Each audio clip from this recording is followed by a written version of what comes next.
ৰাতিপুৱা শুই উঠি গৈ পদূলিত দেখো যে বগৰী এটা পৰি আছে। তেন্তে বলক বগৰী লৈ আহো। আমাৰ ঘৰত বগৰী নাই। ঘৰৰ ওচৰৰ ৱাটাৰ চাপ্লাইটোত বগৰী বৰ ধুনীয়া ধুনীয়া আছে। তাৰ পৰা ধুনীয়া ধুনীয়া বগৰী কেইটামান আনিলৈ মই বাঁহৰ চুঙা এটা কাটিবলৈ আৰম্ভ কৰিলো। মানে চুঙাত খুন্দিলৈ আজি বগৰী খাম। চুঙাটো অলপ সৰু হল, তথাপিও চলি যাব।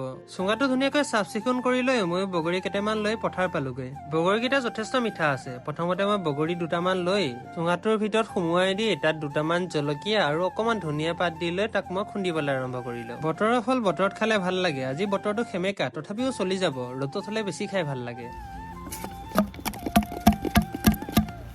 পিছে আপোনালোকে এনেকে বগৰী খাইছেন নাই? যদি নাই খোৱা তেতিয়াহ'লে দেৰি নকৰিব, বগৰী পকিয়ে শেষ হ'ব। পটাপট খাবলৈ আৰম্ভ কৰক। এটা সময়ত আমাৰ ঘৰতো বগৰী গছ আছিলে, কিন্তু এতিয়া নাইকিয়া হ'ল। গছজোপা বুঢ়া হ'ল, তাৰপিছত কাটি দিলে।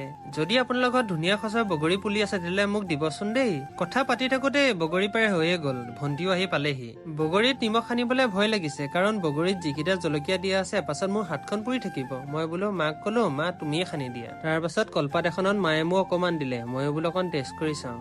টেষ্ট কৰি চাই গম পাইছো যে ঠিকে আছে, বগৰীটো মিঠাই আছে, খায়ো ভাল লাগিছে। তেন্তে আজিলৈ ইমানেই। ফ'ল' ফৰ মোৰ।